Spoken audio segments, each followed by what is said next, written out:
लक्ष्मी नारायण राव आतंकवादियों के कान में अगर ये नाम गूंज जाए तो रास्ता बदल देते थे, अपना प्लान बदल देते थे। एल.एन. राव, पहली बात तो पूरी दिल्ली पुलिस में आज तक एल.एन. राव मेरा ही नाम है, लेकिन एल.एन. राव के साथ में भगवान की ताकत और आप जैसे लोगों की सामर्थ्य और पब्लिक का सहयोग ये बहुत रहा है। मेरे इन्फॉर्मर्स के नेटवर्क की वजह से काम तो सभी कर सकते हैं, लेकिन इन्फॉर्मर्स का नेटवर्क पुलिस में अगर है, जिसे कहते हैं ना कि आप इंफॉर्मेशन इज पावर, आपने कभी देखा होगा ये निशान, इन्फॉर्मेशन जिसके पास है वही पुलिस ऑफिसर सक्सेस हो सकता है। उसमें पहली मीटिंग में आपको शायद कह दिया गया कि गेट आउट, क्या मामला? जब मेरा ट्रांसफर स्पेशल स्टाफ से ऑपरेशन सेल में हुआ तो ऑपरेशन सेल के डीसीपी साहब थे श्री दीपचंद साहब को भी खबरें मिलती रहती थी, तो उनको ये इंप्रेशन था कि हम ड्रग्स के आदमी हैं। महसून सिंह टिकैत आतंकवादियों के निशाने पर आ गया और लगा कि महसून सिंह टिकैत को अगर कुछ कर दिया जाए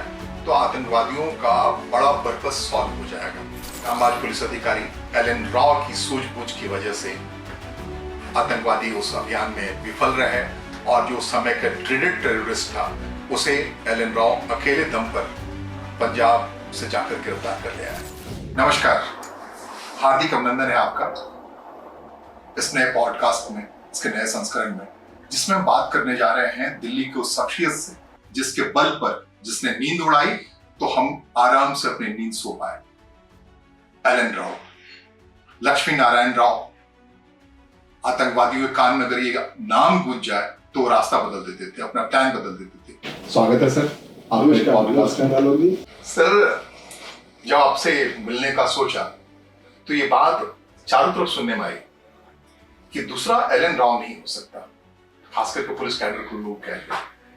ऐसा क्या महसूस करते हैं अपने आप?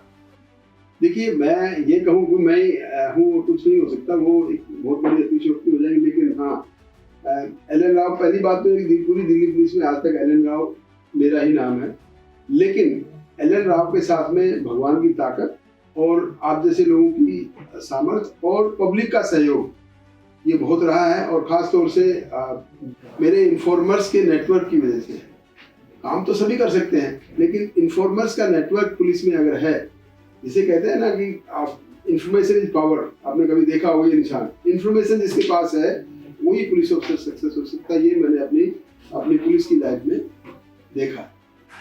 आपके सफर के सुना जब कहते हैं कि एल.एन. राव दूसरा नहीं हो सकता है, तो एक सब इंस्पेक्टर ज्वाइन करता है और वो डीसीपी पे जाकर रिटायर करता है। इस मुतल्लिक 40 साल के सफर में लोग कहते हैं कि ऐसा नहीं संभव है कि इस 40 साल के सफर को जो दिल्ली पुलिस आपने गुजारा है, आप तो बता रहे थे, उसके कुछ बेहतरीन लम्हे क्या क्या है? देखिए, पहला बैच की जो बात करें वो ये था कि स्टाफ सर्विस कमीशन, जो शॉर्ट सर्विस कमीशन का द्वारा लिया गया, ये पहले हमारा बैच था। तो पहला इसलिए ये बैच है कि एसएसबी के थ्रू, स्टाफ सर्विस कमीशन के थ्रू, एसएससी के थ्रू पहली दफा एग्जाम हमारा हुआ था, वो 1970 में हुआ था, इसलिए इसको एसएससी का पहला बैच कहा जाता है। लेकिन एक और जो बात जो आपके बारे में मैं तहकीकात कर रहा था तो पता लगा कि आप जिस जगह से आते हैं और जिस हालात से आते हैं, तो मुझे किसी ने कहा कि बचपन में आपका सफर जो है ना, जो आपको मजबूत बनाने में काम आया, कि स्कूल से आते थे और हारमोनियम तबला लेके निकल जाते थे, पंचायतों पे बाकी जगहों पे जाके लोगों को सुनाते थे कीर्तन भजन, और उससे जो अर्जन होता था परिवार चलता था। क्या है वो कहानी? देखिए, मैं बहुत साधारण परिवार से आता हूँ। मेरे पिताजी बहुत गरीब किसान थे। किसान का मतलब ये है कि वहाँ कोई हमारे परिवार में नौकरी करने वाला था नहीं, जो खेती से पैदा होता था वही खाने पीने और खर्च करने चले जाता था। पढ़ाई की जब बात आई तो पढ़ाई में मैं प्राइमरी स्कूल, गवर्नमेंट स्कूल से पढ़ा हूँ, प्राइमरी से, हाई स्कूल भी गवर्नमेंट स्कूल से किया है, ग्रेजुएशन भी मैंने गवर्नमेंट कॉलेज से किया। तो सभी कुछ ऐसा करने के साथ साथ फिर पैसे की अगर कहीं जरूरत पड़ी या तो पिताजी को ज़्यादा तकलीफ ना हो, तो वो जो आपने हारमोनियम तबले की बात की है, वो पैसा कमाने के लिए नहीं था, मैं क्लियर कर दूँ। वो एक मेरा अपना शौक था आध्यात्मिक, और ये करते करते मैं स्कूल से जब आता था, मैं 10वीं क्लास में, मेरे नज़दीक का 2 किलोमीटर दूर है अटेली मंडी, वहाँ की हाई स्कूल से मैंने अपना हाई स्कूल किया।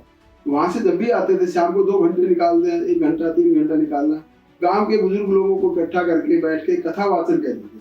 कथा यानी कि कथा में आता था श्रीमद् भागवत गीता, महाभारत, रामचरितमानस, ये सारी चीजें हम किताबें लाकर उन लोगों को, अपने गांव के लोग इकट्ठा करके 1-2 घंटा एक प्रकार से एक धार्मिक प्रकार से भजन कीर्तन करना, ये इसमें शामिल होते थे। तो उससे मुझे आत्मिक शांति मिलती थी और एक समझिए कि एनर्जी इसमें ज्ञान ये तो होती थी, जो कि मुझे पढ़ाई में भी आगे काम आती थी। क्योंकि अगर कोई बच्चे पढ़ाई के साथ साथ कोई इधर उधर की बातें करेंगे, उनका जो माइंड डाइवर्ट हो जाता है। लेकिन यहाँ पर कंसंट्रेशन का भी बहुत जरूरी था। तो वो आध्यात्मिक की तरफ से कथा बातें की, मुझे गांव में लोग भगत जी कहने लगे, भगत जी। यानी ये हम जब गांव के लोगों को इकट्ठा करके अब भजन कीर्तन करते हैं, कथा पढ़ते हैं, रामचरितमानस करते हैं। उन दिनों जो श्रीमद् भागवत गीता के 700 श्लोक हैं संस्कृत में, वो सारे मेरे को याद आ गए। एनर्जी को कंसोलिडेट किया, एनर्जी उससे मिलती थी, पैसे की बजाय ज्यादा एनर्जी की जरूरत थी आगे। और साथ साथ फिर हम उस टाइम पे योगा भी करना शुरू कर, फिजिकल का ध्यान, हम योगा और उससे अपना पहलवानी करते थे वो, और फिर साथ साथ में पढ़ाई, ये सारा चलता था। ये तो आपने कहा, लेकिन नौकरी का जो अनुभव है आपका, कि एक वाकया किसी कहीं मैं पढ़ा कि आप जब पहली बार स्पेशल सेल के दफ्तर आए और जब मुखातिब हुए, तो जो स्कैनिंग सिस्टम था उसमें पहली मीटिंग में आपको शायद कह दिया गया कि गेट आउट। क्या मामला? वो मामला ये था, देखिए मैं बताता हूँ। मेरी उस वहाँ पे उस टाइम पे स्पेशल सेल को ऑपरेशन सेल बोलते थे। बहुत छोटी यूनिट थी वो, यानी कि 1983-84 में हुई थी। मेरा जो ये हुआ था आगमन उस ऑपरेशन सेल में, वो हुआ था 1988 में, जून 1988 में। उससे पहले मैं करीब 4-5 साल स्पेशल स्टाफ साउथ डिस्ट्रिक्ट में काम किया था। और वहाँ काम करते करते मुझे एक्सपर्टीज हो गई थी NDPS एक्ट, यानी नारकोटिक ड्रग्स का जो मेजर जो रिकवरी थी उस टाइम की दिल्ली की, समझ लीजिए मैक्सिमम जो थी वो मेरे नाम पे थी। और मेरे इंस्पेक्टर थे LS बरार, उनके नाम पे थी। और मेरे साथी थे राजेंद्र सिंह बख्शी, सब इंस्पेक्टर, उनके नाम पे ये थी। और हमने अपनी टीम में मिला के मैक्सिमम नारकोटिक्स का ही काम किया था। और उस काम की वो रोज इतना बड़ा काम होता था, तो अखबारों में आता था, सब चर्चाएं होती थी। तो जब मेरा ट्रांसफर स्पेशल स्टाफ से ऑपरेशन सेल में हुआ, तो ऑपरेशन सेल के DCP साहब थे श्री दीपचंद जी। दीपचंद साहब को भी खबरें मिलती रहती थी, तो उनको ये इंप्रेशन था कि हम ड्रग्स के आदमी हैं। तो गेट आउट होने का मतलब उनका ये नहीं था कि मुझे वो पसंद नहीं करते थे या क्या वजह उनकी मर्जी होगी, क्या क्यों कहा। तो जो ही मैं गया तो उन्होंने ये कहा, वो हर मंडे को मीटिंग लेते थे अपने इंस्पेक्टर, सब इंस्पेक्टर से और ACP के साथ। उनके एक ही ACP होते थे, श्री RP मेहता। तो वो मीटिंग जब लेते थे, तो मैं पहली दफा जब हर मंडे को मीटिंग में, मैं भी चला गया क्योंकि मेरे को भी जाना था मंडे की। तो उन्होंने कहा अच्छा आप, मैं कहा जी मैं स्पेशल स्टाफ से ट्रांसफर होकर यहाँ पर आया हूँ, ऑपरेशन सेल में कर आया हूँ। अच्छा आप तो वही है ना LS बरार के साथ में ड्रग्स के काम करने वाले? मैं हाँ मैं वही हूँ। तो आप तो ड्रग्स के आदमी हो, ड्रग्स के आदमी होगी, यहाँ ऑपरेशन सेल तो उग्रवादियों का सेल है, इसमें क्या काम है? मैंने कहा जी वो मैंने ये कहने की कोशिश की कि ड्रग्स की वजह से भी उग्रवाद पनपता है। तो कहता नहीं आपकी काम नहीं, यू गेट आउट, आपको आने की जरूरत नहीं। ये बड़ा दिलचस्प है, दर्शकों के जानना बड़ा जरूरी है कि जिस स्पेशल सेल की बात मैं कर रहा हूँ, जिसको ऑपरेशन सेल कह रहे हैं राव साहब, उसे अब ATS बनाने का जिक्र हो रहा है। बड़ी तेजी से वो नाम बदला जा रहा है। एंटी टेररिस्ट स्क्वाड जो दिल्ली का है, आतंकवादियों और उग्रवादियों से जो निपटता है, और जिसमें सबसे ज्यादा समय तक सर्व किया अपने 40 साल की नौकरी में राव साहब, तो उसमें पहली बार इनको कहा गया गेट आउट। और उसके बाद जब इन्होंने उस गेट आउट को गेट इन साबित किया, तब के वाकयात बड़े शानदार हैं। yes, वो कैसे आप उसको देखते हैं? देखिए मैंने उस बात को, गेट आउट वाली बात को बुरा नहीं माना। सीनियर अफसर कुछ भी कह सकते हैं, फिर भी मैं अपने काम में पॉजिटिव, मेरी हमेशा पॉजिटिव थिंकिंग रही है। मैं नेगेटिव थिंकिंग का आदमी हूँ नहीं। तो पॉजिटिव थिंकिंग में मैं अपने लगा रहा। जो मेरा सोर्स इंफॉर्मेशन, नेटवर्क इंफॉर्मेशन जो साउथ में था, जिसकी वजह से ड्रग्स का काम मैं करता था, उसी नेटवर्क इंफॉर्मेशन को मैंने लगा दिया टेररिज्म के ऊपर। और टेररिज्म मैक्सिमम उन दिनों अगर आपको मालूम हो तो पंजाब में टेररिज्म पीक पे था। तो मैंने इंफॉर्मेशन कलेक्ट करने के लिए कि टेररिस्ट का एक्टिविटी दिल्ली में कैसे हो सकती है पंजाब से, क्योंकि पंजाब में जब प्रेशर था तो दिल्ली में लोग टेररिस्ट आते थे। और उनकी कोशिश भी ये रहती थी कि दिल्ली में ही कोई ऐसा बड़ा काम करें टेररिस्ट का, ताकि उनका नाम हो। इसलिए वो इंफॉर्मेशन लेने के लिए मैंने जो सोर्स मेरे पास थे साउथ डिस्ट्रिक्ट में, जो नारकोटिक्स वाले थे, उन्हीं सोर्सेज को मैंने अब डाइवर्ट कर दिया टेररिज्म की तरफ से। तो जब उन दिनों 1988 में एक रैली होनी थी महेंद्र सिंह टिकैत साहब की इंडिया गेट पर, तो वो रैली से पहले खबर ये मिली कि पंजाब के कोई उग्रवादी उस रैली में डिस्टर्ब करने वाले आने वाले, ये खबर थी। उस खबर को डेवलप किया तो करते करते पता लगा कि एक आदमी पंजाब से आके रैकी करने वाला है। वो आदमी जब पंजाब से चलकर दिल्ली आया तो हमने उस आदमी को पकड़ लिया। पकड़ने के बाद इंटरोगेशन किया, फिर वही दीपचंद साहब को मैंने बताया कि ऐसे, हाँ ये जो इन्फॉर्मेशन डेवलप कर रहे थे तब मैंने बता दिया था दीपचंद साहब को, और मेरे एसीपी साहब को उन्होंने कहा कि ये लड़का कुछ काम करेगा। ये उनकी ऑब्जर्वेशन थी मेरे आने के 3 महीने बाद ही, ये लड़का कुछ न कुछ करेगा। क्योंकि जब डीसीपी भी सीनियर ऑफिसर हो भी देखते हैं क्या काम कर रहे हैं, तो मतलब इतना कहने के बावजूद भी आदमी ने हिम्मत नहीं छोड़ी और अपना काम में दिल लगा दिया। तो अल्टीमेट ये हुआ कि उस आदमी को हमने पकड़ा। उसने पकड़ने के बाद बताया कि बहुत बड़ा टेररिस्ट है जो कि पंजाब में छुपा हुआ है, और वो और मैं दोनों, उसने मेरे को भेजा है रेकी करने के लिए, और वो आकर यहाँ पे गड़बड़ करेगा। और वो बहुत बड़ा नामी टेररिस्ट था, उसके करीब उसके बहुत बड़ा इनाम था। खालिस्तान कमांडो फोर्स का आदमी था, केवल सिंह बिल्ला नाम था उसका, तगड़ा था, 6 फुट से ऊपर हाइट थी, 6 फुट 2 इंच के लगभग। वो कहते वो वहाँ पर है। तो हमने फिर पूरी इंटरोगेशन करने के बाद में अपने डीसीपी साहब और कमिश्नर साहब, अपने राजा विजय साहब थे, उनसे बात करने के बाद में ये डिसाइड किया कि पंजाब जाना ही चाहिए, और पंजाब हम उस आदमी को लेके चले गए। फाइनली पंजाब में नटसेल में ये बताऊं कि पंजाब में उस उग्रवादी को पकड़ा, और पकड़ते वक्त गोलियां चली। गोली चलने के बाद हमने उनको इंजर्ड किया। इंजर्ड होने के बाद में जब उसको हम इंजर्ड कंडीशन में उसको हॉस्पिटल में लेके गए, तो हमने कहा कि हम पुलिस के आदमी हैं और ये उग्रवादी है, इंजर्ड है। तो वहां पे जलंधर पुलिस की जो सिविल हॉस्पिटल की जो हॉस्पिटल के डॉक्टर थे ना, वो भौचक के रह गए। उन्होंने कहा उग्रवादी को पुलिस पकड़ के ले गए इंजर्ड कंडीशन में, यहाँ तो कोई चलता नहीं कुछ भी ऐसा। मैंने कहा हमें नहीं मालूम था, ये इंजर्ड था, हमारा धर्म है इंजर्ड आदमी को हॉस्पिटल में पहुंचाए। तो उसके बाद ये सुपर कॉप का दिन था, केपीएस गिल हुआ करते थे ये तब उन दिनों ये था कि मतलब उग्रवादी को इंजर्ड करके हॉस्पिटल में लाने का वहाँ रिवाज नहीं था कभी भी, ये बाद में पता चलेगा। एनीवे उसके बाद फिर वो वहाँ के एसपी डिटेक्टिव थे मिस्टर सुरजीत सिंह, वो आ गए वहाँ पर, और उनको जब पता लगा कि ये तो केवल सिंह बिल्ला है जिसकी खबर है उनके पास अगर होती, तो उन्होंने मुझे लिटरली कहा कि अगर इसकी खबर हमारे पास होती कि वहाँ है तो हम कम से कम 200 आदमी की टीम लगाते, तब जाके इसको पकड़ने की हिम्मत करते। और आप 3 आदमी इसको 3 लोगों ने पकड़ के लिया है अपना, ये तो, और जिंदा क्यों लिया है ये ओपन कहा गया कि ये तो जिंदा बचना नहीं चाहिए था। तो मैं यही कहा कि we are not the licence killer, कि हमें कोई पुलिस में हो गए तो हम किसी का किलिंग करें, ऐसा नहीं कर सकते। अब ये है जिसने अपराध किया तो भुगतेगा, कानून देंगे सजा इसको। तो फिर ऐसा करके फिर वो उसको वहाँ पर केस रजिस्टर किया, वहाँ पे उनको यूपी पुलिस ने अरेस्ट किया, सॉरी पंजाब पुलिस ने उनको अरेस्ट किया। और बाद में पता लगा 50 के लगभग केसेस थे उसके ऊपर, जो कई पुलिस वालों के लिए और बहुत से जो सरपंच थे या कोई इन्फॉर्मर बनते थे उनको, या बैंक डकैती, ऐसे बहुत से केसेस थे, एनकाउंटर्स, बहुत काफी कुछ कर रखा था। तो उस आदमी को पकड़ा। तो यहाँ पर वही डीसीपी साहब जिसके बारे में कह रहा हूँ मैं, और गेट आउट करने वाले डीसीपी साहब और राजा विजय साहब, उस दिन टीवी न्यूज थी, बड़ी बहुत भयंकर टीवी न्यूज थी, बहुत बड़ी, कि पंजाब में दिल्ली पुलिस की छोटी सी टुकड़ी में जाके पंजाब के इतने बड़े उग्रवादी को इंजर्ड करके पकड़ा। तो फिर उसके बाद उन्होंने डिक्लेयर कर दिया कि मेरे को रिकमेंड किया, मेरी out of turn promotion sub inspector से इंस्पेक्टर बनाया, और मुझे गारंटी मेडल मिला उसके, क्योंकि मौत के सामने से हम बड़े दर्शकों को याद है या पुराने लोगों को याद होगा कि दिल्ली से पंजाब ज्यादा दूर नहीं है, और पंजाब धू धू करके आतंकवाद के आग से चल रहा है, और एल.एन. राव जैसे लोग ही थे या शख्सियत ही थे जो आतंकवादी मुश्किल से 70-80 किलोमीटर है पंजाब से, वो बिल्कुल बॉर्डर बहुत सारा लगता है, वो सीमा पार करने में घबराते थे, और दिल्ली महफूज रखा तो इन पुलिस जवानों ने रखा, और बता जाता रहे थे। या एल.एन. राव की जिंदगी में वो सबसे बड़ा है कि जिस डीसीपी ने कहा गेट आउट, उसने फिर इनको अलंकृत किया दिल्ली पुलिस कमीशन। मैं उनकी बहुत ही वो तारीफ करता हूँ कि जिस आदमी ने, देखो अपना माइंड कभी भी किसी ऑफिसर ने वही नहीं रखा जो उनके पास पहले माइंड में था।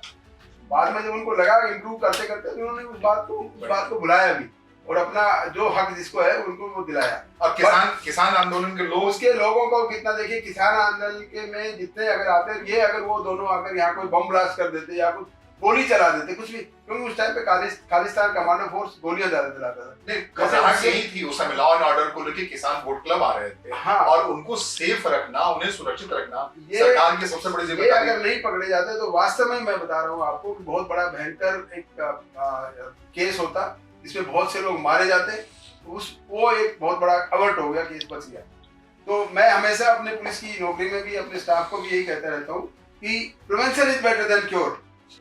कोई अगर अपराध हो गया, उसको वर्कआउट करने से ज्यादा बेटर है कि उसको होने से बचा लिया जाए ना। अद्भुत दौर था वो, या बहुत खतरनाक दौर था जब पंजाब धू करके जल रहा था। एंड उसी वक्त पंजाब को शांत करने की कोशिश हो रही थी। सुपर कॉप के नाम से मशहूर केपीएस गिल पंजाब को शांत करने में लगे थे पुलिस तरीके से। उसी समय दिल्ली में महन सिंह टिकैत ने एक वोट क्लब पे बड़ी रैली बुलानी थी। ठीक हाल में जो किसान आंदोलन हुआ है उसको समझ कर आप समझ सकते हैं। वोट क्लब कहने का मतलब इंडिया गेट, और इंडिया गेट तब से फिर वोट क्लब बंद किया गया। उसमें महन सिंह टिकैत लोगों को बुला रहे थे और महन सिंह टिकैत आतंकवादियों के निशाने पर आ गया और लगा कि महन सिंह टिकैत को अगर कुछ कर दिया जाए तो आतंकवादियों का बड़ा पर्पस सॉल्व हो जाएगा। लेकिन जांबाज पुलिस अधिकारी एलन राव की सूझबूझ की वजह से आतंकवादी उस अभियान में विफल रहे और जो उस समय का ड्रेडेड टेररिस्ट था उसे एलन राव अकेले दम पर पंजाब से जाकर गिरफ्तार कर लिया है। और न सिर्फ गिरफ्तार किया बल्कि इंजर्ड भी था और उसे हॉस्पिटल रख ले गए।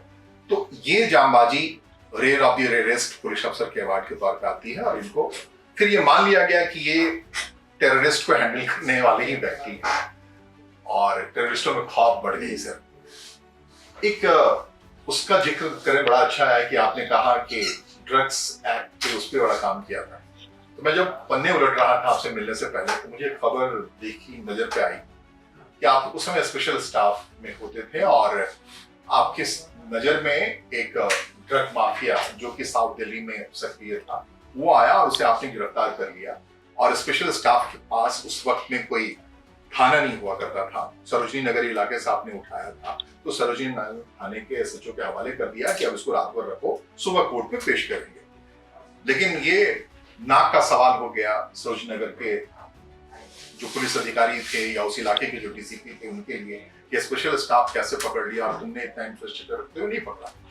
तो उस दरमियान हुआ जो मैं देखा पढ़ा कि जिस मुखबिर के आधार पे आपने उसे गिरफ्तार किया था उसी मुखबिर को उठा करके पुलिस ने अंदर डाल दिया, उस पर केस आयद कर दिया।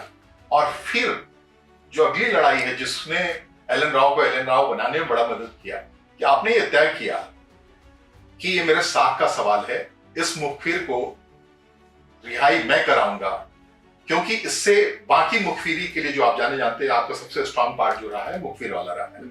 तो अगर एक टूटेगा तो बाकी सब हड़बड़ा के गिर जाएंगे। इस साजिश को समझते हुए, इस अंदेशे को समझते हुए आपने पुलिस डिपार्टमेंट से एक बड़ा तनातनी मोल ले लिया। वो क्या प्रकरण था सर, थोड़ा बताइए। देखिए आलोक जी, ये है 1987 की बात है, अप्रैल 1987 में मेरी posting as sub inspector special staff south में ही होती थी। और वहाँ पर मैक्सिमम उन दिनों हमारा जो गोल्डन पीरियड था 86, 87, 88, ये गोल्डन पीरियड था। हमने नारकोटिक के मैक्सिमम केसेज हमने उन दिनों पकड़े थे। और ये डिस्ट्रिक्ट भी पूरा साउथ डिस्ट्रिक्ट कहलाता था, बदरपुर से लेकर मायापुरी तक पूरा इतना एक ही डिस्ट्रिक्ट था, एक ही डीसीपी होता था, थाने 15 के लगभग थाने थे, स्पेशल स्टाफ होता था हमारा लाजपत नगर में। तो खबर मिली कि सरोज नगर में कोई ड्रग्स का धंधा हो रहा है और ड्रग्स की सप्लाई करने वाला है। तो हमने कोई ड्रग्स के माफिया को पकड़ा किसी अपने इन्फॉर्मर के इन्फॉर्मेशन के बेस पे। कोई भी देखे ड्रग्स के केसेस जितने पकड़े जाते हैं ना, तो वो किसी न किसी इन्फॉर्मेशन बेस्ड होता है। इन्फॉर्मेशन जैसा मैंने पहले बताया सबसे बड़ा हथियार है पुलिस ऑफिसर को सक्सेस के लिए। इन्फॉर्मेशन आपकी ठीक है तो आपको सक्सेस मिलेगी। तो वो हमने उस इन्फॉर्मेशन के बेस पे उस आदमी को पकड़ा और क्योंकि सरोजनगर थाने से पकड़ा था, सरोजनगर थाने में ही उसको लॉकअप में रखना पड़ा क्योंकि और कहीं दूसरे थानों में लोकल हमारी अपनी स्पेशल स्टाफ की कोई लॉकअप नहीं होती थी, वहीं पे लॉकअप में किया। तो होता है उन दिनों, देखिए मैं पुलिस की अपनी मैं बुराई नहीं करता, कोई भी ऐसे तो सोचता है कि मेरे इलाके में बाहर का आदमी आगे पकड़ के ले गया तो मेरी बेइज्जती है, ये उन दिनों समझा जाता था। आजकल शायद इतने नहीं समझते। और आजकल क्योंकि थाने भी अलग अलग सबके हो गए, स्पेशल सेल का भी अलग थाना है, क्राइम ब्रांच का भी है। तो उस एसएचओ ने उस आदमी से जो बंद किया उस थाने में, क्योंकि लॉकअप तो उन्हीं का था, उसको खोल के पूछा पता करने के बाद कहीं कहीं से उसको भनक लगी कि इस केस को, इस आदमी को पकड़वाने वाला आदमी कौन हो सकता है। तो जो ही उसको पता चला, हमें नहीं पता था, जो ही उसको पता चला उसे रात में उसको उठाया और उसके ऊपर लगातार 2 केस दवा दिए। नारकोटिक्स का केस, झूठा केस, टोटल झूठा, और एक चाकू भी साथ रख दिया। मुझे ये कहते हुए कोई शर्म नहीं आ रही, क्योंकि ये ओपन एंड शट केस था उस टाइम पे कि दिल्ली पुलिस ऐसा करती भी है। और अब तो उस केस के बाद तो सबको मालूम हो गया था क्योंकि ऐसा गलत किया था। तो वो जो झूठा केस दर्ज किए 2 एक इन्फॉर्मर के ऊपर, और वो केस ऐसा था उन दिनों 1985 का एनडीपीएस एक्ट था, उसमें जमानत का कोई प्रावधान नहीं था, अभी भी नहीं है, लेकिन अभी कमर्शियल क्वांटिटी में नहीं है। उस टाइम पे कमर्शियल क्वांटिटी 200 ग्राम चरस का मतलब है उसकी जमानत नहीं हो सकती उस टाइम पे। अब तो 200 ग्राम चरस में भी हो सकती है। उसके बाद उसकी जमानत नहीं हो सकती थी, और वो जमानत नहीं होने का मतलब ये था कि वो आदमी 5-6 साल तक कम से कम रहेगा, जब तक वो ट्रायल नहीं खत्म हो जाता है। बरी भी हो गया तो 5-6 साल तो जेल में रहना ही पड़ेगा। मैं बड़ा दुविधा में था कि मैं क्या करूं। मेरे इन्फॉर्मर को मेरी वजह से, मैं अपनी वजह से कहूंगा ना, कि मुझे खबर दी तो वो बंद हो गया। तो मैंने फिर अपने डीसीपी को, अपने इंस्पेक्टर थे वही एलएस बरार साहब थे, उनको बोला। उन्होंने डीसीपी सर बोला भैया उसमें हम तो कुछ नहीं कर सकते, केस तो बन गया। तो मैंने कहा तुम नहीं कर सकते तो फिर कुछ ना कुछ तो मुझे करना पड़ेगा। मैंने एक सबसे पहले तो एक लेटर लिखा, इसी में पूरा लिखते हुए कि ऐसे ऐसे झूठे केस में बंद कर दिया गया है, पूरा लिख दिया, ऑफिशियली बना दिया मैंने। उसके बावजूद भी कुछ नहीं किया उन्होंने, किसी ने भी नहीं किया। तो मैं फिर उस इन्फॉर्मर जो बंद हुआ था उसके वकील को ढूंढा, कौन है उसका वकील, उसके पास गया। मैंने कहा मेरा एफिडेविट आप लीजिए, और मैंने अपना एफिडेविट दिया। उसमें साफ लिखा कि झूठा केस बंद किया, झूठा आदमी बंद किया, ये वजह है, पूरी ग्राउंड दी मैंने, इस वजह से उसको बंद किया।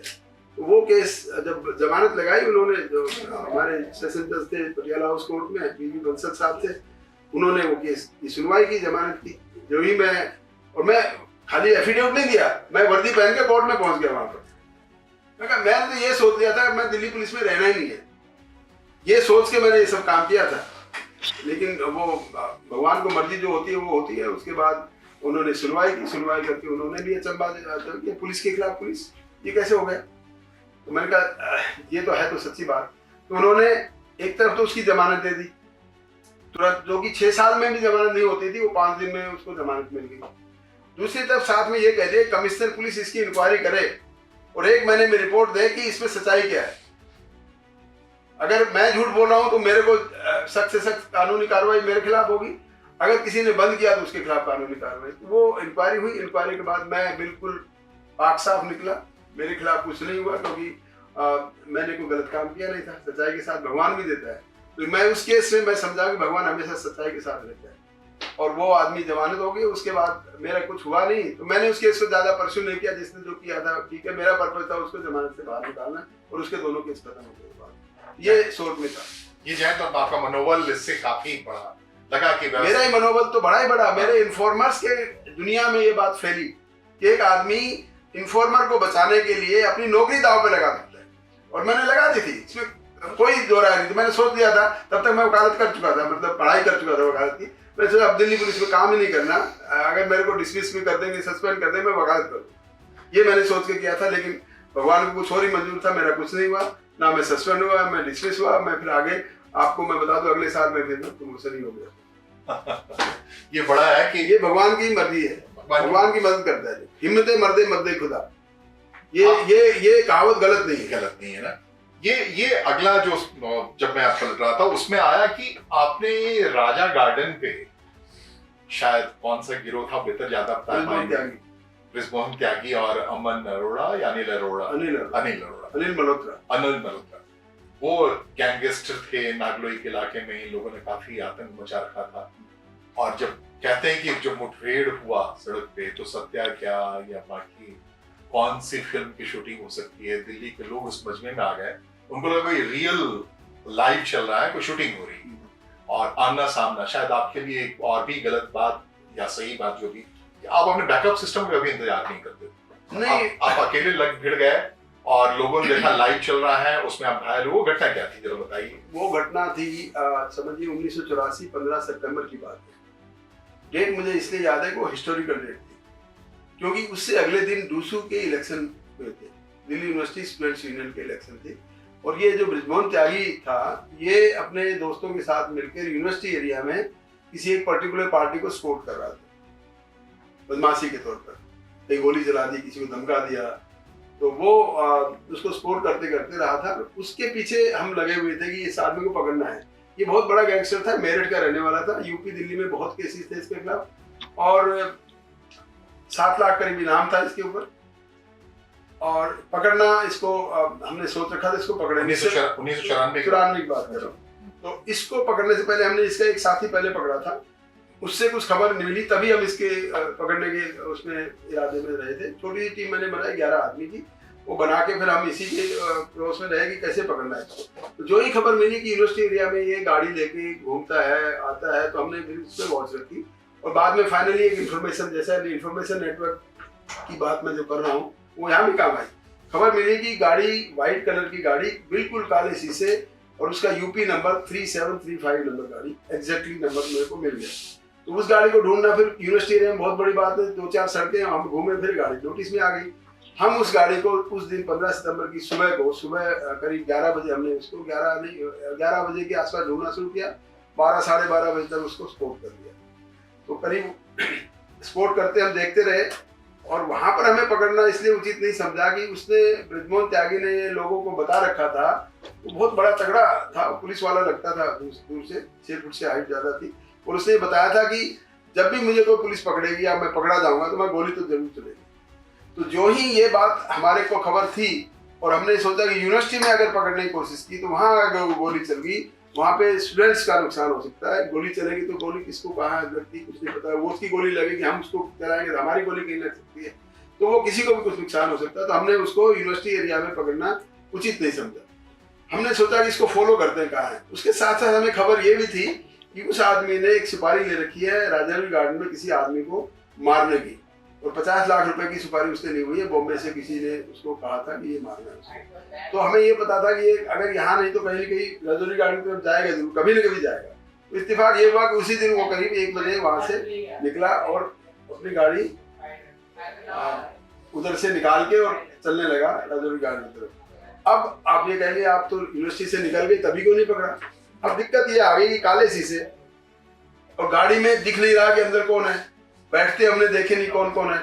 2 आदमी सामने तो नजर आ रहे हैं जो गाड़ी खुद चला रहा है, एक आदमी और है जिसको हम नहीं जानते, लेकिन पीछे कौन बैठा है ये नहीं पता।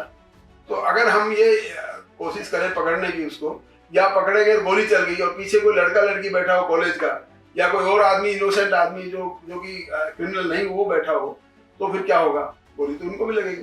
तो हमने उस बड़ा सोचते रहे करते रहे। क्या हमारे पास 3 गाड़ियां थी, एक जिप्सी, 2 कारें। रंग भी ऐसा था कि जिप्सी का रंग व्हाइट, एक कार का रंग थोड़ा सा लाल या गुलाबी जैसा, लाल या जो अपने झंडे का रंग नहीं होता वो, और एक गाड़ी का रंग हरा। तिरंगे की गाड़ी का हमने कहा आज तो भगवान तिरंगा लहराएगा। तो जो ही हम जाते पीछा करते कोशिश की, नहीं दिखाई दिया कौन है, बट अल्टीमेटली रिस्क तो फिर भी लेना पड़ेगा। जो ही गाड़ी राजा गार्डन चौक की रेड लाइट पर रुकी, रेड लाइट आजकल तो पुल बने, फ्लाईओवर बन गया, पहले नहीं था, तो रेड लाइट पे रुकी और राइट साइड में जाने का इंडिकेटर दिया। तो आपने देखा होगा राजा गार्डन से अगर आप राजधानी कॉलेज की तरफ से आते हैं तो सीधे जाएंगे तो आप पहुंच जाएंगे धोला कुआं, राइट जाएंगे तो आप पहुंच जाएंगे तिलक नगर, राजावी गार्डन तिलक नगर, लेफ्ट में मुड़ेंगे तो मोती नगर की तरफ आ जाएंगे। तो जो ही वो गाड़ी राइट में जाने के लिए मुड़ी तो हमने तीनों गाड़ियों से उसको सैंडविच कर दिया। एक तरफ सेंट्रल वर्ज हो गया, एक तरफ मेरी गाड़ी होगी, एक तरफ लेफ्ट में एक और गाड़ी और पीछे से।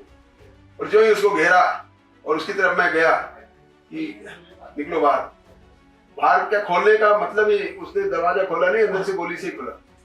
गोलियां चली और गोलियां चली तो वहां पर फिर ऐसी गोलियां चली कि 3 आदमी हमारे इंजर्ड हो गए, इंक्लूडिंग मी।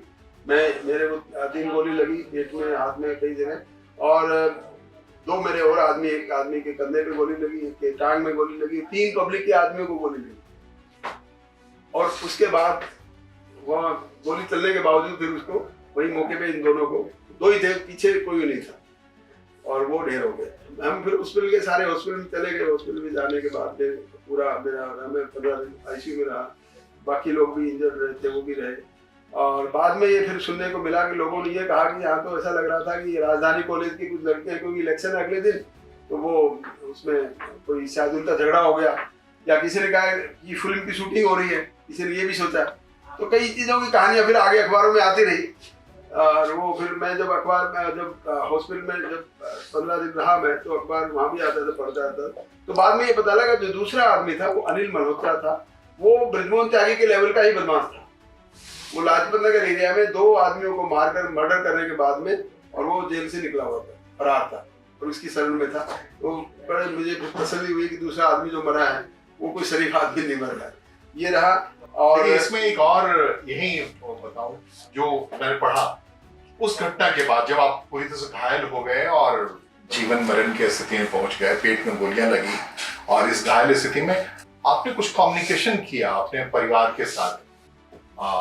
वो हर पुलिस वाले को, हर देश पे मर मिटने वाले को जाना जरूरी, क्या कम्युनिकेशन था वो? देखिए, कम्युनिकेशन में 2 हुए थे। जब गोली चलने लगी तो मैंने अपने वायरलेस पे अपने डीसीपी को बोला कि गोली चल रही है। तो डीसीपी साहब हमारे नजदीकी थे, वो अपने लेके आ गए। मेरे को जब गोली लगी और उनको देख लिया कि ये मर गए हैं या इंजन इतने बुरी तरह हो उठ नहीं पाएंगे, तो मैंने फिर अपने ड्राइवर को लिया, भाई तू फटाफट हॉस्पिटल चलो। बाकी लोगों को मैंने कहा, अपनी टीम के लोगों को, भाई आप सब लोगों को हॉस्पिटल ले जाओ। In the mean time DCP साहब आ गए, सब हो गए। मैं अपने ड्राइवर को लेके हॉस्पिटल के रास्ते में जा रहा था, तब मैंने अपने ड्राइवर को वर्बली ये कम्युनिकेट किया कि देखिए पेट में गोली लगी हुई, मुझे नहीं पता कितना नुकसान किया, खून निकल रहा है बुरी तरह से, पता नहीं जब तक पहुंचेगा तो खून बचेगा कि नहीं बचेगा, तो कोई भरोसा नहीं मैं जिंदा बचूं। तो मेरे घर में जाके बच्चों को ये बता देना कि बुजदिली से नहीं मरा, बहादुरी से मरा है, पीठ नहीं दिखाई, गोली खाकर, छाती में गोली खाकर मरा, ये इतना जरूर बता देना। तो ये एक बड़ा भावुक क्षण था उस टाइम पे कि बच्चों के लिए मैसेज देना। पर भगवान माता रानी की कृपा इतनी थी कि वो बचा तो बचा हो गया। डॉक्टर ने जिसने ऑपरेशन किया उसने कहा हार्ट के इतने नीचे से, आधा इंच नीचे से गोली पार हो गई। तो ये भी करिश्मा है, जरा सी ऊपर हो जाती तो कुछ नहीं होता, वही होता है, फिर कम्युनिकेशन देने लायक भी नहीं रहता, वहीं पे हो जाता है काम। वही होता है जो मंजूरी खुदा होता है। ये अद्भुत है, हर पुलिस वाले को देखना चाहिए कि बचाने वाला तो होता है, बचाने वाला है। और एक बात मैं और बताऊं, अगर आपकी नीयत सही है, आप अपने रास्ते पे सही है, तो भगवान डेफिनेटली मदद करता है, और वो मदद आपको आपके जीवन में हमेशा काम में आएगी। राव साहब, ये तो अचरज का सामना आपका जो हुआ, नेचर ने आपके साथ जो किया, और आप हमारे बीच हैं, और उसके बाद की पारी बड़ी शानदार है आपकी, उस जोखिम के बाद से, और हर को सबक लेनी चाहिए आपके उस जंबाजीपन से या जांबाजीपन से। लेकिन ये बताइए कि आपने अपने कैरियर में कितने इनकाउंटर किए? देखिए, एनकाउंटर्स को काउंट करना तो मैं बताऊँ काउंटिंग को, लेकिन एक बात मैं बता दूं, ये वाला एनकाउंटर जिसमें मुझे गोली लगी थी, उसमें मुझे out of turn promotion inspector से एसीपी बना देता है, ये वाले। और उसके बाद जो एनकाउंटर हुए लगातार, उन एनकाउंटर्स में ऐसे ऐसे लोगों को प्रमोशन मिला जिनको आप नहीं पूरा दिल्ली पुलिस या पूरा इंडिया भी जानता है उन लोगों को। उससे अगला एनकाउंटर जो हुआ वो हुआ था यहाँ पर नटराज हैंडीक्राफ्ट एम्पोरियम, जो मेहरौली रोड पर है, वहाँ पर राजवीर लमाला और उसका एक साथी मारा गया था। उस केस में 17 लोगों को प्रमोट हुआ था। उसमें सब इंस्पेक्टर मोहन चंद शर्मा थे, जो कि बाद में बाटला हाउस एनकाउंटर में शहीद हुए, उनका प्रमोशन हुआ था। इसलिए वो इम्पोर्टेंट है मेरे लिए कि उसमें उस ऐसे आदमी का, वो भी बहुत जाबाज ऑफिसर थे, और उन्होंने सब हमने मिलके उस बहुत ही ड्रेडेड गैंगस्टर थे वो, राजवीर लमाला और उसके साथी नरेंद्र, ये दोनों बड़े ड्रेडेड थे, और वो उनके ऊपर भी बहुत अच्छा खासा इनाम। तो ये वाला वहाँ हुआ। उसके कुछ महीने बाद फिर एक फरीदाबाद में एनकाउंटर हुआ रणपाल गुर्जर का, और उसके साथ भी एक उसका साथी मारा गया था। 2 आदमी वहां पे मारे गए। उस केस में राजवीर सिंह जो एसीपी थे वो प्रमोट हुए, और वो प्रमोट होके, मैं इन दोनों केसेस का बता रहा हूँ, बाकी तो बहुत से अनगिनत है, उनको एक एक करके टाइम बहुत ज्यादा हो जाएगा। इन 2 केस का बताना मैं इसलिए समझ रहा हूँ कि इन दोनों केसों में ऐसे 2 आदमी प्रमोट हुए मेरे साथ में, मेरी टीम में थे वो। तो उन आदमियों को, राजवीर को एसीपी बने, बाद में उनका डेथ हो गई थी इसी वजह से वो, और मोहनचंद शर्मा वो भी बेचारे अभी नहीं है, लेकिन हाँ वो दोनों ही उन दोनों एनकाउंटर्स में आउट ऑफ प्रमोशन उन दोनों को मिला, उनकी पूरी टीम को भी मिला। तो ऐसे और भी बहुत से एनकाउंटर्स हुए थे जिनको एक एक वर्णन करना। फिल्म का कथानक है आपका जीवन, और ये बड़ी बात है, और अपने 2 जांबाज सहयोगियों का जिक्र किया, लेकिन कई इनकाउंटर्स को लेकर कई ढंग के सवाल उठे। लेकिन आपका कैरियर में पलट रहा था कि आपके इनकाउंटर्स पे कभी कोई उंगली नहीं उठी, कोई शक नहीं हुआ, ऐसा क्या कारण? ये कारण मैंने खुद भी सोचा हुआ है और पहले से ही सोचा था कि पुलिस में अगर नौकरी करनी है ना तो कोई गलत काम नहीं करना। एनकाउंटर के ऊपर उंगली तभी उठती है जब कहीं ना कहीं ये डाउट होता है कि ये आदमी को जेन्युइन एनकाउंटर नहीं है। जेन्युइन एनकाउंटर का मतलब ये है कि किसी को पकड़ा और उसको गोली से मार दिया। वो एक बहुत बड़ा एक जघन्य अपराध मैं समझता हूँ, कोल्ड ब्लडेड मर्डर मैं समझता हूँ। जैसे कि पुलिस वाले अगर किसी को पकड़ के मारेंगे तो इसका मतलब वर्दी में रहते हुए एक प्रकार से हम वर्दी के गुंडे हैं। वो मैं नहीं चाहता कभी भी, और ना मैंने कभी किया। तो जब मैंने ये काम किया ही नहीं तो मेरी किसी भी एनकाउंटर पे उंगली उठने का सवाल ही नहीं पैदा होता। ये बिल्कुल सही है। वरना मैक्सिमम एनकाउंटर्स में आप किसी भी एनकाउंटर को उठा के देख लीजिए, मैक्सिमम में कहीं ना कहीं पब्लिक यही कहती है झूठा एनकाउंटर है, पकड़ के मार दिया, ये कर दिया, वो कर दिया। और खास तौर से जब मैं बताऊं कि ये बृजमोहन त्यागी वाले एनकाउंटर में प्रेस की मैं बड़ी तारीफ करता हूँ कि प्रेस ने ओपनली ये कहा कि हमने देखा असली एनकाउंटर ऐसे होते हैं। दिन के 2:15 सरेआम चौराहे पर, जिसमें पुलिस वाले इंजर्ड हो गए, पब्लिक वाले इंजर्ड हो गए। तो उनका कहने का मतलब है असली एनकाउंटर ऐसे होते हैं। ऐसा नहीं है कि कोई आदमी रात के अंधेरे में पकड़ा और उसको मार दिया और उसके बाद ना कोई पब्लिक देख रही है ना कुछ देख रही है। वो नहीं होता, वो एनकाउंटर नहीं होते। उसमें सवाल उठते ही उठते हैं। हम इस दौर में हैं जहां ऐसे कई सवाल उठ रहे हैं, लेकिन इत्तेफाक है कि दिल्ली पुलिस को मैं भगवान को शुक्रिया अदा करता हूँ। मैं माता रानी की कृपा से मुझे कोई भी ऐसा गलत काम करने का मौका ना तो भगवान ने कभी मेरे को देने दिया, ना मैंने कभी अपने आप में सोचा कि मैं ऐसा कोई काम करूं। क्योंकि किसी की लाइफ जिंदगी लेना बेगुनाह आदमी की, यानी वो बेगुनाह, ये पकड़ के मारना बेगुनाह है। और कोई आदमी, देखो एनकाउंटर का मतलब है कि कोई आदमी अगर पुलिस पे अटैक करेगा ना तो पुलिस को आत्मरक्षा में चलाने का अधिकार है। वो अधिकार इस्तेमाल किया हमने जेन्युइन एनकाउंटर्स किए। उन जेन्युइन एनकाउंटर्स में हुए तो उसमें कोई सवाल पैदा। फिर भी अगर कोई नंबर देना चाहे, नंबर को छोड़ दीजिए। दिल्ली अगर महफूज है तो इन एनकाउंटरों की वजह से, इस खौफ की वजह से। लेकिन आप जब कह रहे हैं कि पुलिस अफसर मानवीय दृष्टिकोण रखता है, और खास करके जब कोई इनकाउंटर स्पेशलिस्ट के तौर पर जिसकी पहचान हो वो अगर कह रहा है तो उस बात को मानना चाहिए। एक बात जो आती है इसी में, IC 814 अचानक से चर्चा में आ गया है, और शायद आपके जिम्मे पड़ा था कि IC 814 का जो सौदा हुआ था उसमें जो दिल्ली के तिहाड़ में एक आतंकवादी कैद था, वो जब उसकी रिहाई की बात हो रही थी तिहाड़ से निकाल करके आपको सरकार को सुपुर्द करना था। और मैं कहीं अखबार या कहीं पढ़ रहा था कि आपका जी किया कि इसको यहीं हम दौड़ा करके निपटा दें। वो क्या मामला था? वो बड़ा एक मैं समझता हूँ बहुत ही गंदा काम मेरे हाथ से हुआ, लेकिन वो इसलिए करना पड़ा क्योंकि सरकार का आदेश था, सीनियर अफसर्स का आदेश था। मैं समझता हूँ जिस काम को हम जिन उग्रवादियों को पकड़ने का हमारा काम है, उनको हमें छोड़ना पड़े तो आत्मा की तरफ से ऐसा आवाज आती है क्या कर रहे हो, गलत कर रहे हो। तो उस केस में भी मेरे को हुक्म हुआ था कि उमर शेख पाकिस्तानी मूल का आदमी जो कि ब्रिटिश नागरिक था, ब्रिटिश नागरिक पैदा वहां हुआ था इसलिए ब्रिटिश नागरिक था, लेकिन वो पाकिस्तान की शरण में था, पाकिस्तान के इशारों पे काम करता था। बहुत बड़ा खूंखार आतंकवादी था वो। और उस आतंकवादी के साथ 2 और आतंकवादी छोड़े गए थे। उसमें 814 IC का जो अपहरण हुआ था उसमें जाके कंधार में मसूद अजहर और एक मुस्ताक जर्जर लटरम क्या, हाँ, इन तीनों को छोड़ना पड़ा सरकार को। और इसको दिल्ली में, क्योंकि ये बंद था, दिल्ली तिहाड़ जेल में बंद था, इसको दिल्ली तिहाड़ जेल से लेकर और एयरपोर्ट तक छोड़ने की जिम्मेवारी मेरी थी। वो मैंने अपनी जिम्मेवारी समझते हुए उसको निभाया। लेकिन हाँ, ये जो बात कह रहे हो कि अखबार में निकली या कुछ, वो मैं नहीं समझता। लेकिन एक बार मेरे दिल में जरूर निकली ये बात कि ऐसे आदमी को छोड़ना नहीं चाहिए, लेकिन क्योंकि सरकार ने हुक्म दिया है तो छोड़ना पड़ेगा। लेकिन एक बार तो दिमाग में आया कि खाकी वाला वो सीन जिसमें हथकड़ी ढीली हो जाती है, वो इसमें भी हो सकती है। लेकिन बाद में दूसरे क्षण ये सोचा कि अगर ऐसा हो गया तो IC 814 के जितने यात्री हैं जिनकी हालत देखकर सरकार ने ये फैसला लिया है तो उनकी हालत का क्या होगा। और फिर सरकार की नेशनल और इंटरनेशनल लेवल पे हमारे भारत सरकार की जो बदनामी होगी उसका क्या होगा। ये बात समझते हुए फिर मैंने अपना जो ये दायित्व तो आपका और मन आपका 2 अलग अलग काम जब कर रहा होता है, मन की बात अलग होती है, दायित्व की बात अलग होती है। रिस्पॉन्सिबिलिटी एक जो बड़ा दिल्ली तब से शायद महफूज है, आतंकवादियों का एक मॉड्यूल डेवलप हुआ जो थोड़ी देर पहले आपने बात किया, जिक्र किया, बाटला हाउस इनकाउंटर का। इंडियन मुजाहिदीन और दिल्ली पूरे अचानक से पेरीफेरी में आ गया। हम लोग भी एक्टिव जर्नलिस्ट थे तभी, आज वहाँ वहाँ वहाँ वहाँ पता नहीं लग रहा था किस कोने। हम पहले दिल्ली को सब दुनिया की सबसे महफूज जगह समझते थे और आतंकवादियों ने लगभग सेंग लगा दी। वो क्या मामला था, थोड़ा सा बताइए। देखिए, जब पीक पर जो रहा है आतंकवाद का मामला, जो मैं बताऊं 1980 के दशक में पंजाब में रहा, 90 के दशक से फिर उग्रवाद का जो दूसरा रूप आया वो मुस्लिम टेररिज्म आया, जो जम्मू और कश्मीर और पाकिस्तान के मुस्लिम उग्रवादियों की तरफ से आया, तो वो वाला जो दौर था पंजाब का।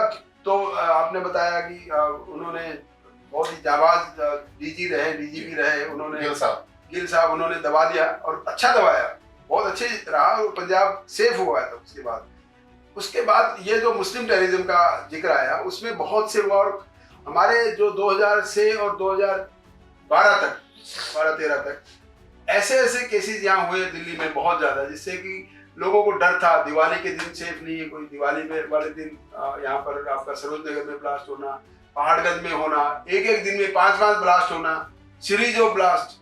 1998 में आपको कहूँ तो बसों में ट्रांजिस्टर बम ब्लास्ट, ये ऐसे ब्लास्ट का जो सीरीज चल गया था। तो मैं समझता हूँ दिल्ली के आम लोगों को ये डर बैठ गया था कि पता नहीं कौन सी चीज में कब बम फट जाए, कहाँ कोई बम फट जाए, कौन आदमी सुबह जा रहा है अपने घर से निकल के शाम को वापस आए कि ना आए, को कभी बम ब्लास्ट का शिकार ना हो जाए। ऐसे हुए, बहुत से लोग मरे।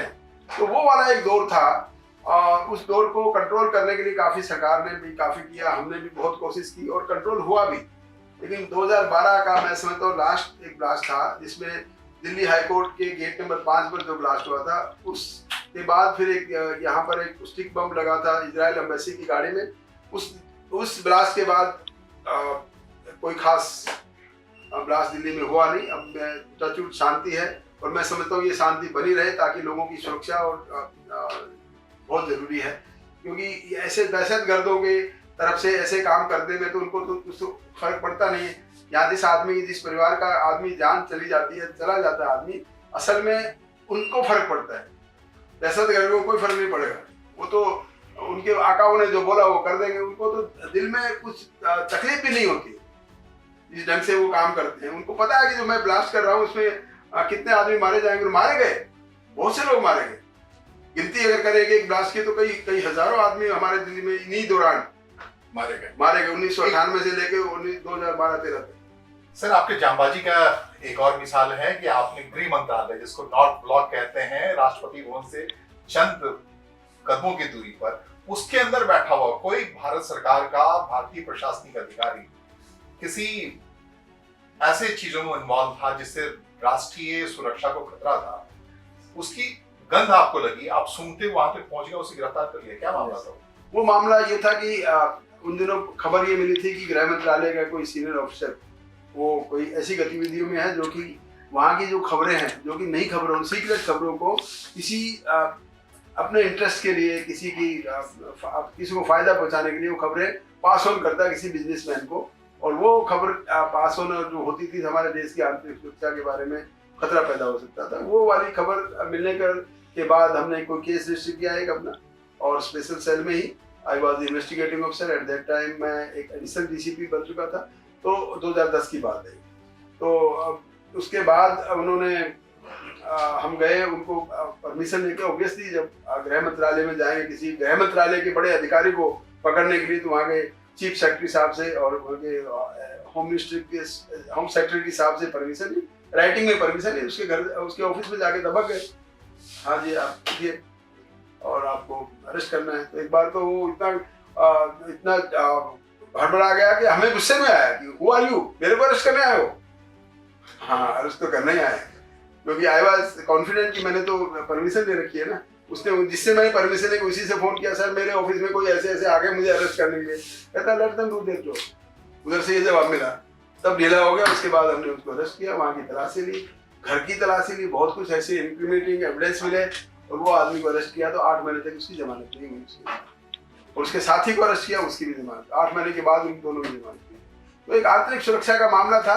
कोई भी अगर ऐसा है तो वो देखिए अपराधी होता है, चाहे वो किसी बड़े रैंक का आदमी हो, चाहे वो किसी छोटे रैंक का आदमी हो, या बहुत बड़ा घर का आदमी हो, या बहुत छोटा आदमी हो। अपराधी अपराधी होता है, वो कानून के दायरे में रहते हुए सबको कानून के हिसाब से काम करना पड़ता है। और मैं भी उस टाइम पे कानून की हैसियत से ही कोई से जाके उनके ऑफिस में गया था, नॉट एज एल.एन. राव अकेला। लेकिन एल.एन. राव सामने हो और देश की राजधानी पे जो सबसे बड़ा हमला था, संसद पर हमला,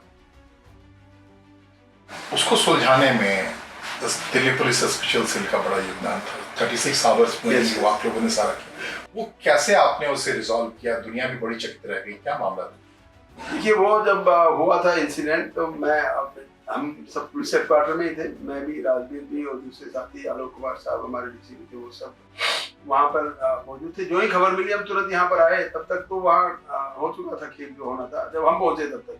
लेकिन उसके बाद उस केस को तुरंत स्पेशल सेल को दिया गया और स्पेशल सेल की हमारी टीम ने, पूरी टीम ने करके उसको बहुत ज्यादा जल्दी, क्योंकि जितनी डेड बॉडी पड़ी थी टेररिस्ट की, उन सब की डेड बॉडी की सर्च ली, मोबाइल नंबर मिले, उनके पास जो सामान मिला वो सारा बताया और तुरंत फिर आगे कार्रवाई करने के बाद में जो मास्टरमाइंड था उनका, ये पांचों तो जो आए थे वो तो मर गए थे वहीं पे, जो मास्टरमाइंड थे अफजल गुरु और दूसरे और वो अफसाना वगैरह, उन सबको तुरंत राउंड अप करना और अरेस्ट करने में बहुत जल्दी हमने फिर वो किया और उस केस की पूरी उसको खोलने में पूरी स्पेशल सेल ने बहुत बड़ा काम किया, बहुत अच्छा काम था। बाद में वो केस सजा भी हुआ ट्रायल के दौरान। अद्भुत। पार्लियामेंट अटैक जो हमारे नाक पे, हमारे चेहरे पे कीचड़ था, साजिश करने वाला देश की ओर से, उसे सॉल्व करने वाला आपने। अब तो आप विदा हो चुके हैं दिल्ली पुलिस से।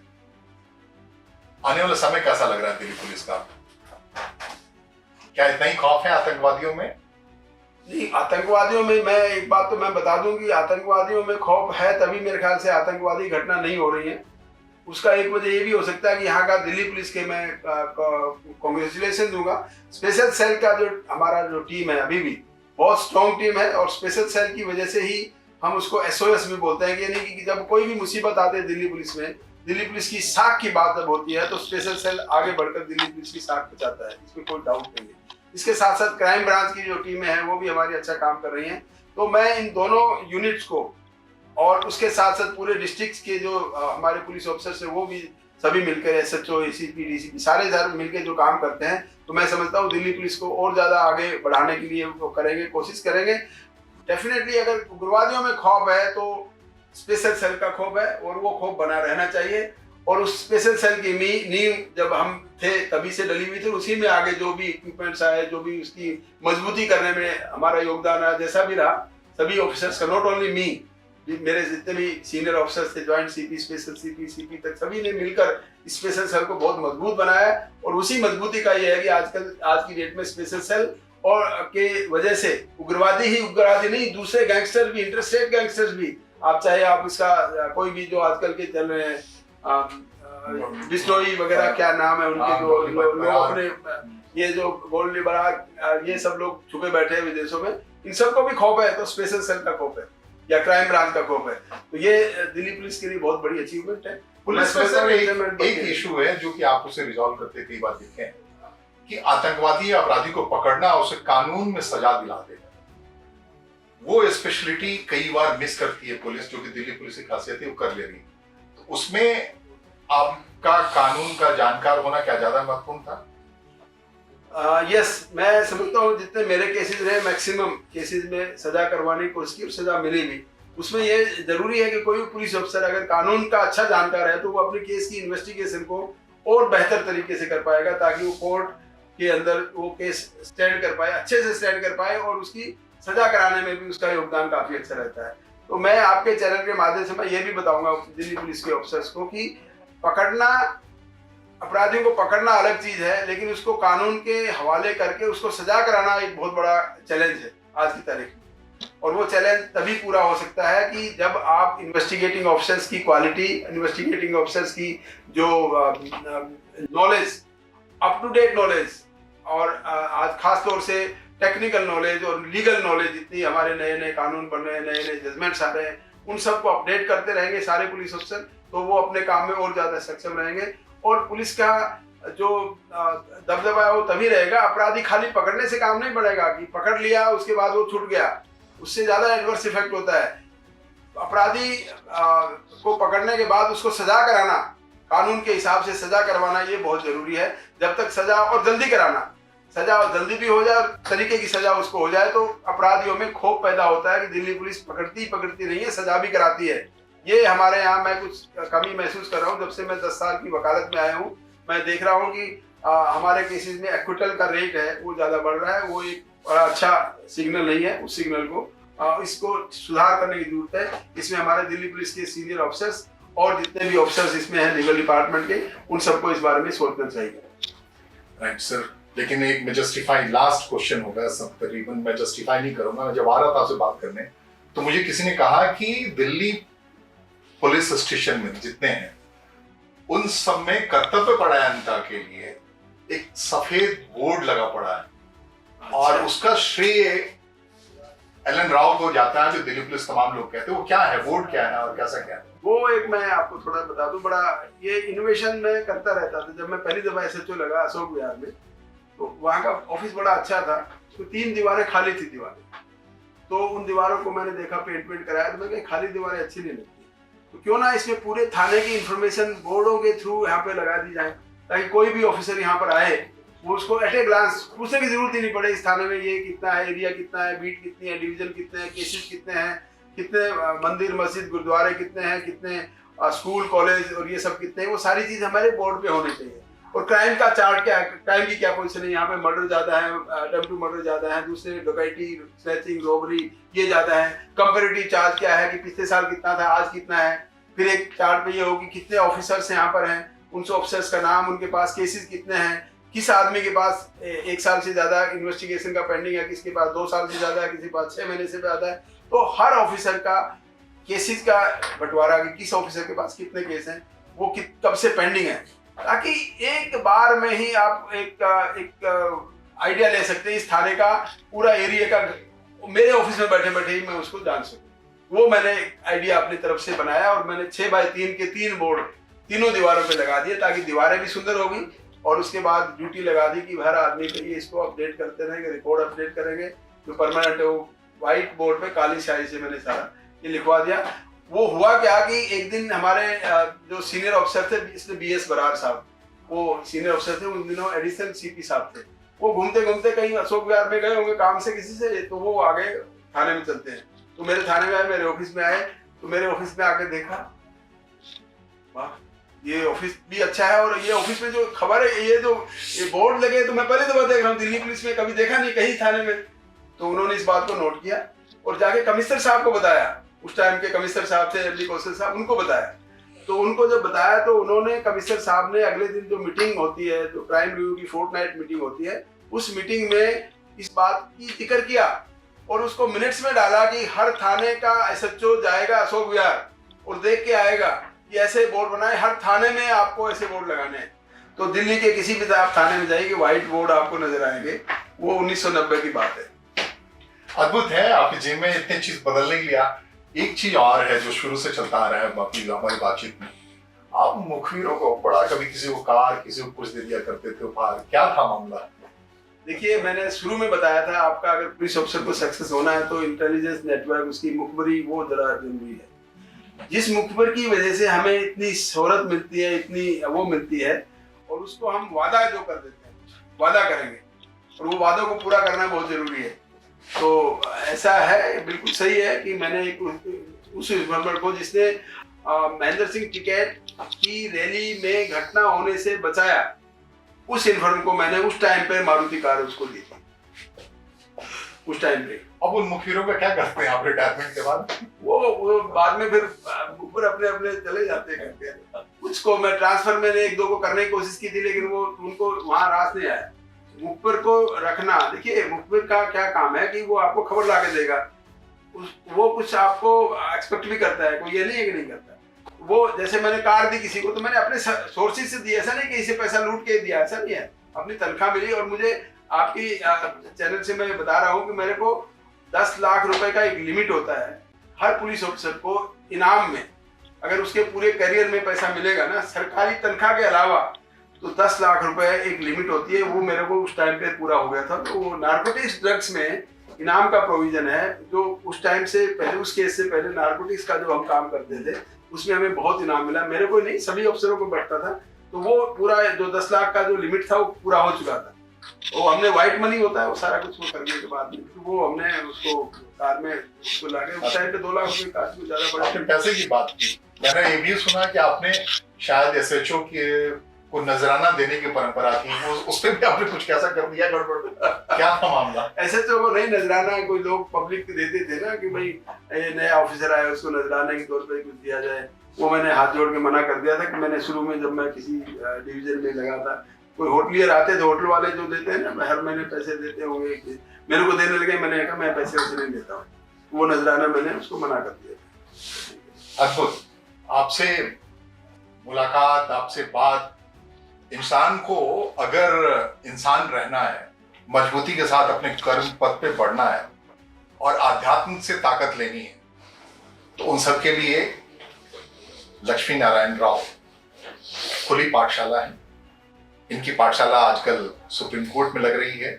अभी जब मेरे से मिलने आ रहे थे तो 3 शानदार केस जीत के आ रहे थे। इनके पॉकेट में जीत ही ऊपर वाले ने दे रखा है। राव साहब, आपको ढेरों शुभकामनाएं आने वाले अपने भविष्य के लिए। आपने जो कुछ भी किया है वो हम जैसे या बाकी आने वाले नौजवानों के लिए सबक है, खुली किताब। बहुत बहुत धन्यवाद। Thank you all, thank you very much.